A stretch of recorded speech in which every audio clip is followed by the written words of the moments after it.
नाशिककडे जात असलेल्या येवल्यातील युवकावर अज्ञात 7 ते 8 जणांनी चाकूने हल्ला करून रोकड लुटल्याची घटना येवला शहराजवळील अंगणगाव परिसरात घडली. या हल्ल्यात योगेश मांजरे हा युवक जखमी झाला असून हल्लेखोरांनी त्यांच्याकडील पैसे हिसकावून नेल्याची माहिती आहे. घटनेची माहिती मिळताच येवला शहर पोलिसांनी तपास सुरू केला असून अज्ञात हल्लेखोरांचा शोध घेतला जात आहे. माझं नाव नवनाथ सांबारे. मी नाशिकला जात होतो. माझ्याकडं गाडी होती आयशर भारत बेंचची आणि माझ्या पाठीमागं माझीच गाडी घेऊन योगेश मांजरे आहे ना विंचूरला 1.5 लाख रुपये घेऊन एका पार्टीला पेमेंट द्यायचं होतं. ते पैसे घेऊन तो माझ्या पाठीमागं होता. ऋषिकेश गायकवाडने मला थांबवलं. 1 मिनटं काम आहे म्हणे, थांब साईडला. मी साईडला थांबलो, मला काही माहीत नव्हतं. साईडला थांबलो, त्याच्यासोबत 8-9 जण लगेच आले. एका मिनटात मी पुढून पाठीमागं व्यवस्थेवर ती गाडी पाठीमागं उभी राहिली. त्यांनी त्याला मारलं चाकूनी, डोक्यामध्ये फायटर बी मारलं. पैसे 1.5 लाख रुपये काढले. त्याचा मोबाईल घेतला, होंडा सिटी कारची चावी पण घेतली.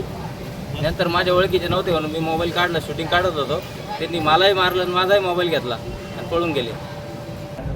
आमचा कार्यकर्ता योगेश मांजरे हे नाशिकला चालले होते. त्यांचे खिशात 1.5 लाख रुपये होते. काही अज्ञात इसमांनी त्यांची गाडी अडवली आणि त्याच्या खिशातून पैसे हिसकवले आणि त्यांच्यावर चाकूने हल्ला केला. तर त्यांची सध्या परिस्थिती एकदम नाजूक आहे.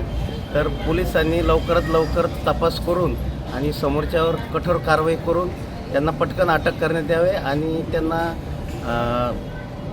याची 2 मोबाईल बी नेले नाही आणि त्यांच्यावर हत्येचा गुन्हा दाखल करावा.